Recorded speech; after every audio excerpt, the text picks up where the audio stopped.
Så vi sådan startede med at lave sådan en figur hver, som vi sådan lavede hovedroller ud af. Vi havde sådan et stykke papir, hvor vi skulle sådan skrive ned, hvad vi tænkte, det skulle handle om, og så kunne man også lave små tegninger til det. Og så tager man et billede, så bevæger man dem lidt, så tager man et billede mere, og så når man har gjort det rigtig mange gange, så bliver det til en lille film. Man skal rykke små brikker ad gangen, for at det ikke sådan ser, at det går lynende hurtigt, som at det ikke ser rigtig realistisk ud. Når man skal lægge lyd på, skal man bare tage og trykke på sådan et lydikon-agtigt, og så skal man bare lægge lyd på.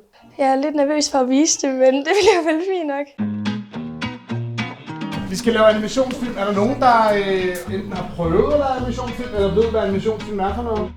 Hvis du går rundt på Nordre Skole lige nu, med Piximake-kasser rundt omkring, så vil du se elever, som er totalt opslugt i en verden, fordi de vil så gerne modellere figurer, de vil gerne fortælle historier, de snakker med hinanden, de engagerer. Så du vil møde elever, som synes, det er fedt at gå i skole. Det er et storyboard, og så kan man skrive herude nogle små noter. When they start working on their project, which is driven by it's a kind of a strong pursuit of to execute an idea, you know, that attention span slowly increases. So we saw kids focusing today, you know, more than 2 hours. Det er den nye pige. The Piximake functions as a workstation. They have sort of a small space within the classroom.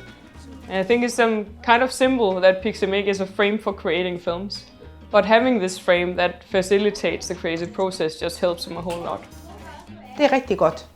Samarbejdsform, synes jeg. Det øger læring. Man kan dykke ind i et spørgsmål, vi har arbejdet med. Måske er den her planet faktisk okay. Man kan relativt hurtigt få lavet et produkt, som man kan vise til andre og være stolt af.